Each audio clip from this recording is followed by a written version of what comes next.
Alright, welcome back to another video. It's been a while since this game has been around, hasn't it? I know a few of you asked me to continue doing Helltaker content because that's the main reason how you found my channel in some instances. However, I just couldn't find anything to really record, if I'm just being straight up honest, because this game released, 2020? A year ago? So, over a year ago at this point, but anyway, the third set of dates are finally out, and they added a new feature here called Jump to the New Dates. That's pretty awesome. Now I don't have to skip through the first fucking set of dates again. I was dreading going through the first and second dates. Anyway, let's just go through this then. On the following day, as you head into the kitchen to start the day with a fresh pot of coffee, you are surprised to find that you are not alone. Justice and Modius are already awake and are sitting at the kitchen table chatting. They stop as you walk in, grinning at your presence. Good morning, sleepyhead. Feeling tired today, Chief? What are you talking about? It's 7 a.m. Yeah, and? Everybody else is already up. You're the one who slept in this time. You're kidding. Afraid not. What about Pandemonica? She drags Zadrada to the store to restock the fridge and pantry. Zadrada went? She needed a new pot for her cactus. I suppose that makes sense. Cactus. And Pandemonica doesn't exert an unusual amount of control over Zadrada. What about her coffee, though? Modius gestures to the sink where the grinder lays among the dishes. Looks like she's taken a liking to that grinder you gave her. She was up early and made her own coffee with it. Alright. Well, what about Cerberus? Judgment took her for a walk. Melina? Azazel and her went to a gaming cafe for research purposes. I suspect only Azazel will be doing research. I love that we're starting off with Justice, by the way. Just need to put that out. You're probably right. Surely Lucy is still around. Modius and Justice share a glance. Actually, we haven't seen her at all today.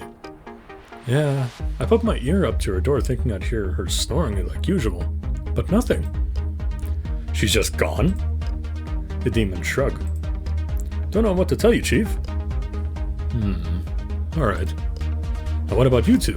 Where are you off to? Bookstore. My source tells me that they're getting a new shipment of books in Braille, so I thought I'd bring Justice along to see if anything struck her fancy. I see. Well, have fun. What do you do, Taker? Oh, don't worry about me. I've got plans to make. Plans? Like what? You'll see. You wink in their direction. Suddenly realizing what you mean, the demons blush. I don't think Justice could see that. Just pointing that out. Oh. Now that's my guy. We should be going, though. Hope the planning goes well.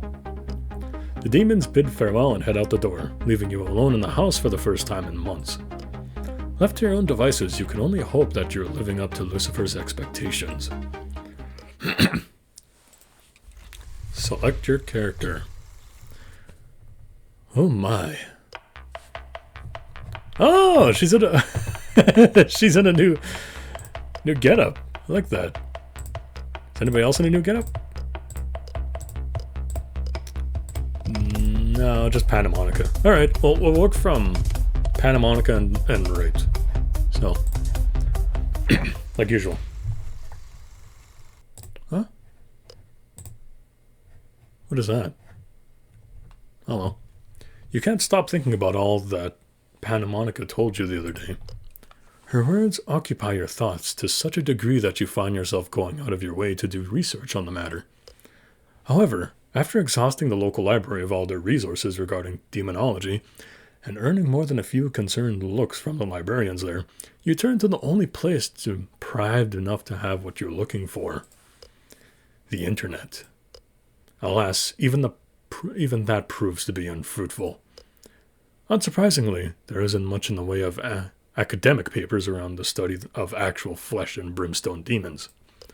Certainly you could turn to Lucy or one of the others living under your roof for some insight, but you're hesitant to air Pandemonica's personal issues out for all to hear. So, instead, you seek out the only other person you can think of who... You can think of who, driven by obsessive curiosity, would know just as much about demons as the very denizens of hell itself. Azazel. We all knew where that was going. Fortunately, you managed to find her alone in the garden, crouched over the azaleas, with her notepad clutched tightly in one hand and plucked flower in the other.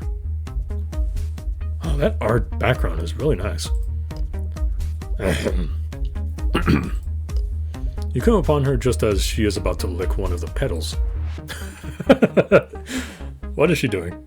Oh, hello, Mr. Taker. Hey. What are you doing there? Oh, this? Just a bit of research. I see. Can I help you with something? Actually, yes. There's something I'd like to ask you about. If you have a minute, of course. It's something personal. Personal? Not about me. It's about Pandemonica, actually. Oh dear. She hasn't found my backup research file, has she? What? No. Wait, what backup research file? What? Oh, never mind. It's best if I don't know. No, what I want to talk to you about is regarding demonology. You see, Pandemonica told me something the other day, and I'm not sure what to do with the information. I tried digging into it on my own in the hopes of understanding the situation better, but I couldn't get very far. Aha! So naturally you came to me, the leading demonology expert in the universe. I am flattered, Mr. Taker. Though I must admit it's rather presumptuous of you to assume that an esteemed academic such as myself isn't too busy to help you. Is that new art? I think that's new art. As you know, I am rather swamped with work on my thesis. And you're also looking a bit thicker there. Just thought I'd point that out. Oh. Well, I don't mean to put too much on your plate. If you're too busy, I can find someone else to help. Wait, no. I mean, well, I wouldn't normally be too busy for such a request. You just so happen to have caught me right as I'm about to take my lunch break. So, why don't you whip us up a couple of sandwiches and I'll listen to your conundrum, eh? Fine, give me a minute. You pop inside the house and return a moment later with a couple of thrown together ham and cheese sandwiches. After handing one to Azazel, you sit down on the grass next to her. In between bites of your lunch, you launch into a thought explanation detailing the time you've spent with Pandemonica thus far and everything she's revealed to you on your last date. Aside from asking a few clarifying questions here and there, Azazel is silent up until your tale has come to an end. This is all very interesting indeed. I have a few theories, but before I get into that, what exactly are you hoping to gain from this, Taker? Answers, I suppose. And what will you do with those answers? Well, I just want help.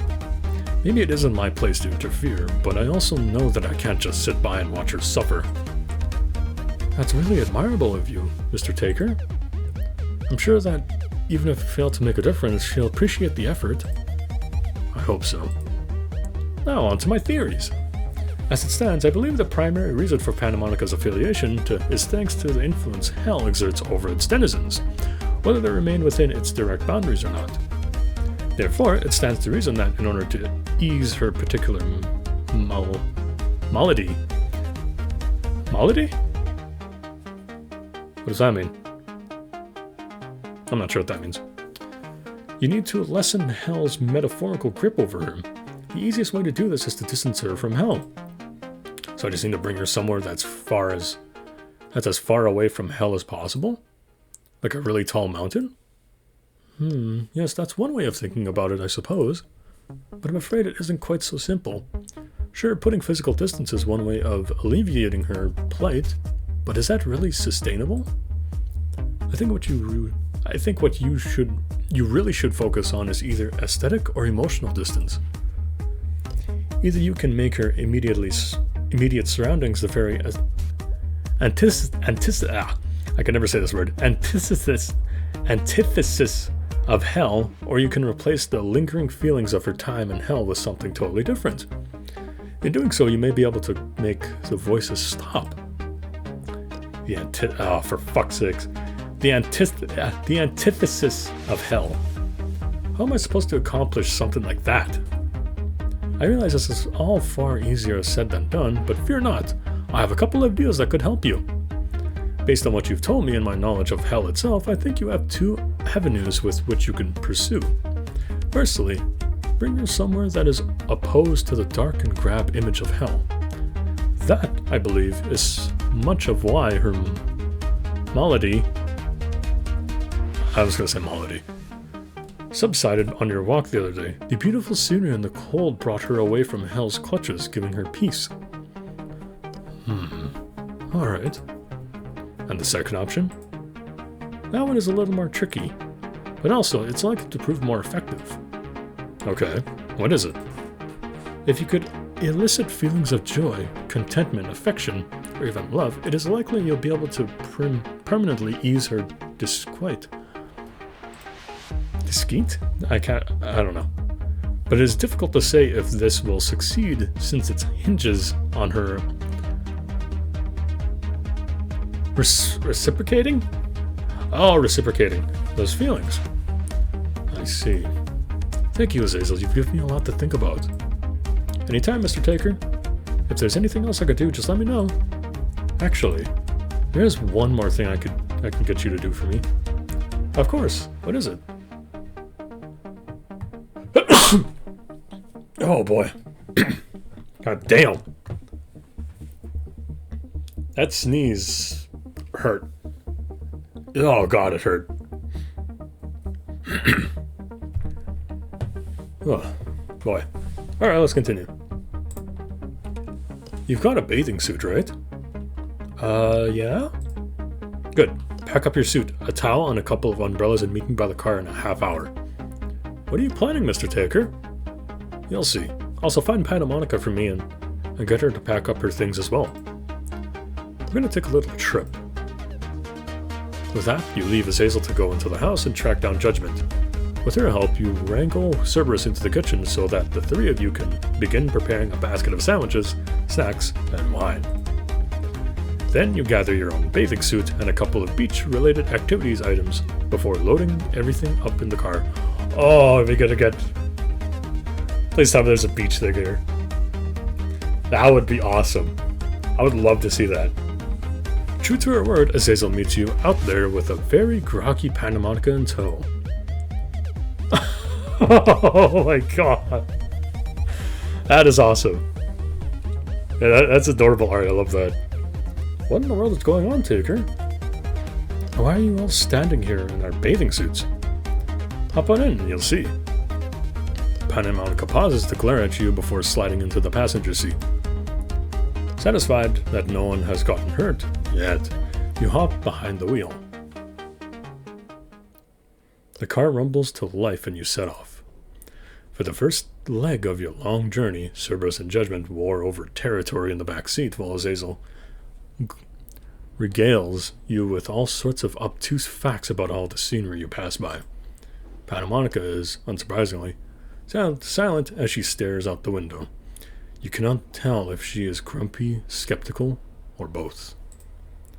Eventually, the skirmishes in the back seats come to an end, and even Azazel falls into silence as you draw nearer to your destination.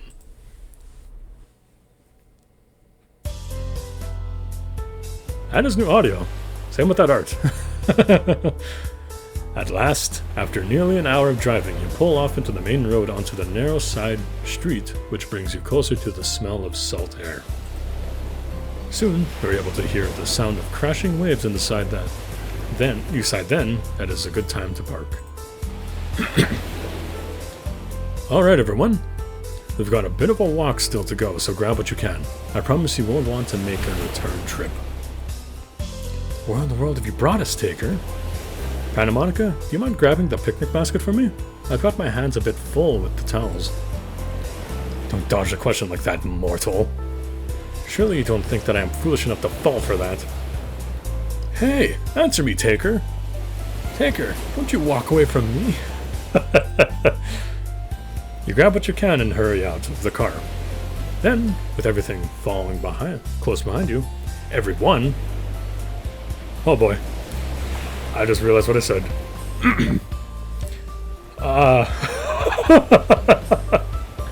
With everyone following close behind you, you lead your way onto a trek through a sparse groove of trees and past a wall of high boulders, till you feel your feet sink into the sand. Here we are. Whoa!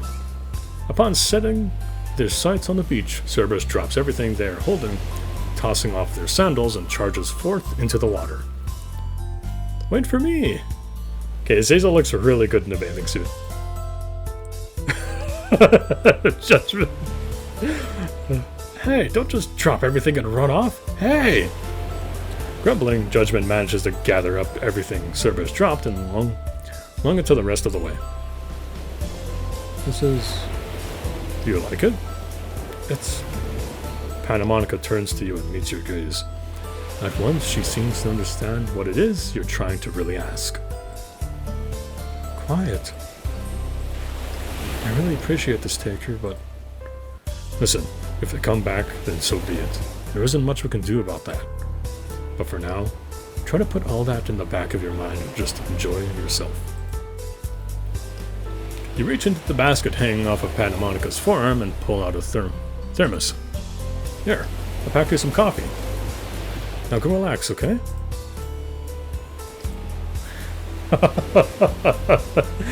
Okay, she's cute. You nod and watch Pandemonica walk off to set up the blankets. Thus, a shout draws your attention to Judgment chasing Cerberus through the shallow water, running circles around a crouched Azazel. Come back here, you!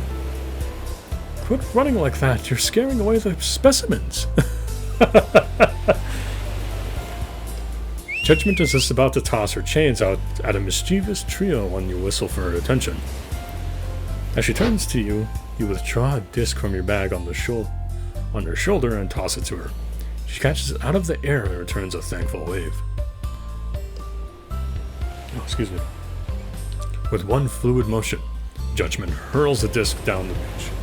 Cerberus pauses only a moment to watch it go, then practically tramples over herself to pursue it. You, meanwhile, go to help Pandemonica unpack everything. I've never been to a beach before. Aside from the banks of the rivers... Aside from the banks of the river Styx? Interesting way to put that. Styx, of course, which aren't necessarily pleasant. We don't have anything like this. But where are all the people? Are your beaches always so bare? No, they aren't. Technically speaking, this isn't really a public beach. It belongs to some heiress and her boyfriend. Their house is a little ways inland. But they also never come down here. Supposedly, he really doesn't like the sand for whatever reason. Anyway, I used to sneak down here when I was younger to get a little bit of beach time to myself. I see. It's peaceful with the added flair of potentially being caught. I like it. You've done well, Taker. Humans tend to do in a place like this. I'm glad you asked. With a grin, you pull off your shirt and toss off your sandals. Then you beckon Pandemonica to follow as you jog down to the water. Though hesitant at first, the demoness follows you. For a while, you're content to stand where it's shallow and watch the waves crash against your ankles. But soon, you take Pandemonica's hand and bring her further into the surf. From the look on your face, you gather that she's not a terribly experienced swimmer. So rather than bring her deep enough that the waves could sweep her away, you settle for sticking to where the water is only as high as your waist. This is surprisingly pleasant. Do you know how to swim, Taker? I do. Could you show me? Sure. Here, let me show you how to float on your back first. Just as you reach out to bring Pandemonica closer to you, something lands on the water between you. A familiar disc-shaped object. Oh boy. That can't be good. Is that? I think so. Look out, guys! Before you can react, Cerberus plows into the both of you at top speed, knocking you into the water. Somehow you manage to snag Pandemonica under the water and drag her into the surface, cradled in your arms. Oh! Oh yeah, that's a really nice visual. Sorry. It's alright. Like hell, it's alright. I could have drowned. Come here, you. Pandemonica swarms out of your grasp and launches herself at Cerberus. The trio scramble off at a surprising pace. Surprising pace. It's been a while since I've done this, you can tell. And you soon find yourself chasing Pandemonica, who is, in turn, chasing Cerberus. Judgment and Azazel watch the scene unfold in dumbstruck expressions. Pandemonica, wait! I'll strangle them! Your chase brings you out onto the beach for a while before Cerberus wisely realizes that the water is the safest place for Pandemonica. They charge into the surf, but Pandemonica follows after them.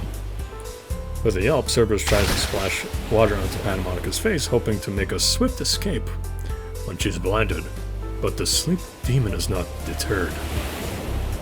Pretty soon, a splash fight breaks out. Pandemonica enlists you, Azazel, and Judgment to help her overcome the boundless energy of her foes. Before long, the splash fight turns into an all-out splash war which lasts until the sun begins to set. With daylight waning, you finally call it on the battle and head for the beach. The demons all follow suit, collapsing onto their towels with content expressions. You pass out sandwiches and wine to everyone. Though you, Pandemonica, and Judgment savor your dinner, Cerberus scarfs down her food so that they can head down by the water and begin making sandcastles. That would have been really cute to see. Cerberus making a sandcastle. I want fan art of that. Azazel, too, eats quickly so that she can return to the pool and examine the wildlife. Judgment is content to watch them for a time, but soon she, too, gets up, grumbling something about how they're doing it all wrong. Oh, that's nice. Okay, that's cute. Left alone, you and Pandemonica set your sights on the horizon, where the sunset has bathed the sky a deep shade of red. You know, you feel her scoot closer to you on the blanket and loop her arm around yours. You don't have sunsets in hell. I've certainly heard of them before, but I never imagined that one could be this beautiful. With a sigh, Pandemonica leans her head against your shoulder. Thank you for today, Taker. I've never felt so at peace. I hope that it lasts. Me too. This is everything I've ever wanted. I never asked to be what I am, to bear the curses of the rest that rests on my shoulders. None of us did. But we make the best of what we've been given. I just wish I could stay here forever. With you. As do I. You look out over the beach. Judgment and Cerberus are working hard to build the most impressive castle. Judgment is winning by a long shot, perhaps because Cerberus has chosen to build hers atop Azazel. The angel squirms too much to provide a solid foundation. And after a while, high tides sweep in and Cerberus' moat is flooded, knocking her castle over. As she begins to pout, laminating her loss, you realize that it'll be time to head home before long. The thought of leaving this place is a bittersweet one. You aren't certain what'll happen from here on out, but at least you'll have the memories you made here to look back on. Pandemonica looks up at you, seeming to realize that your time here is coming to an end. You meet her gaze, wishing you could read exactly what it is that's on her mind. Is it hope? Contentment? Melancholy? We must depart, mustn't we? I'm afraid so. Pandemonica nods and you whistle for Cerberus, Azazel, and Judgment to come help pack everything up. Okay, Judgment is looking really good there. Gradually, they stumble back up on the beach. As you gather your things, you keep an eye on Pandemonica, hoping to glean something from her expression. Though she avoids looking at you directly, you do manage to catch her eye just before you leave, only to be met with a sorrowful smile. Thinking that this means you failed in your endeavor to relieve her of Hell's influence, you hang your head on the way to the car. Behind the wheel once again, you urge the car to life. Pandemonica sits in the passenger seat next to you, a look of concern etched onto her brow. You drive home in silence, save for the soft sound of Cerberus snoring in the back seat. Once you arrive, everyone flies out of the car, dropping their things in the living room and head off to bed with muttered goodnights. Good night, mortal. Night. Pandemonica lingers behind only a while longer, seeming unable to articulate exactly what is on her mind. Taker, don't worry about it, Pandemonica. At least we had today. But yes, you're right. Good night. Good night. You let out a breath, yeah. A breath that you feel as though you've been holding in since that morning. As Hazel passes you on her way to bed, patting you encouragingly on the back as she goes. Maybe we can try something else another time. Yeah, maybe.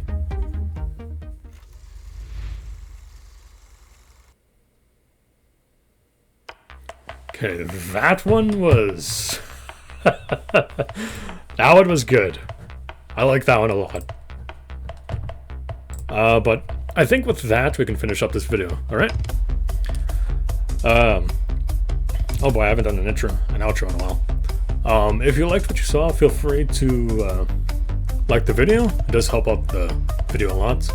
Subscribe to me if you think you enjoy this type of content. I love doing visual novels and everything like that, and I do upload other stuff from now and then. And with that, I'll see you all in the next one, alright? Damn thing.